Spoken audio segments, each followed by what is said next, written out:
What's up, everyone? Nameco here, Fantasy Smack Talk, talking week 2 of the NFL playoffs.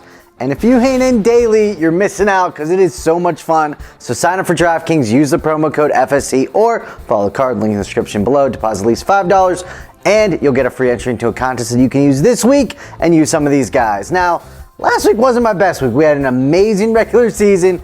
First week of the postseason wasn't great for me, so I'm ready to make amends, and I'm going to start out running backs. I'm going to start with my boy David Johnson. Now, obviously, I can't do everyone 5,000 below like I did during the regular season because there ain't that many guys to pick from, but David Johnson is $6,000. I think he gets the majority of the touches. I absolutely love his matchup with Green Bay. I know, it's the playoffs. It's all the defenses are a little bit better now, but I do think he can run on it. I think actually the Cardinals win big in this game, so I think that he runs the ball quite a bit, especially in the second half. Moving on, I'm going to stick with that game. That's going to be Starks. As I am projecting the Cardinals to do well, I think Packers play from behind. Therefore, Starks gets more reps, a lot more catches. This is a PPR format.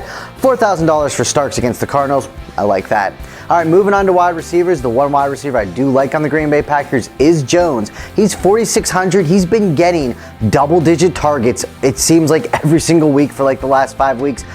I think he's going to get close to double-digit targets yet again. And for 4,600, he is such a ridiculously discounted wide receiver comparatively for all of the starters.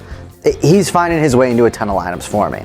Moving on, I'm going to go with Devin Funchess. Now, the thing about Funchess, I love how cheap he is, right? $3,400. He's playing Seattle. Obviously, that's tough. Ted Ginn looks to be back. I'm going to assume Sherman kind of shadows him. Therefore, could I see Funchess getting I'm saying 60 yards and a touch with like 4 catches. So I'm not expecting like crazy numbers. I don't know if he gets that touchdown, but for a tournament, how cheap he is, you can really bolster the rest of your lineup if you're using Funchess.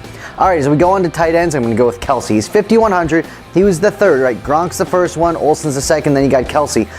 We saw how much Kansas City featured him in the first game of the playoffs. He's going to get featured again. I truly believe Andy Reid is going to lean on him. He's the best receiving option, especially with Macklin a little bit banged up. So for 5,100 against New England, I do like Kelsey. All right, moving on to that defense and quarterback. I'm going to end with quarterback, so let's go with defense. Patriots, 3,500 against Kansas City. I don't love any of the defenses this week, and the only reason I'm going with the Patriots is the Belichick factor. Coming off a bye, he always schemes really well. So maybe he schemes, find some holes in Alex Smith, they get a pick 6 or something like that. That's the best I got for you in defense. All right, quarterback, this one's crazy. 6,000, playing the Pittsburgh Steelers. It wasn't that good this year, but Peyton Manning. He's had that rest. He got a little bit of some action in the last week of the NFL season, so here's the deal. I'm probably not using him in a ton of lineups, but he is significantly cheaper than like a Cam Newton or a Tom Brady. So for 6,000, would I be shocked if Peyton threw for 280 yards and 3 touchdowns against the Steelers? Absolutely not. The Steelers defense is not good at all. So while he's not making a ton of lineups, he's my bargain quarterback, if you will. So, all right, playoffs, week 2. Enjoy.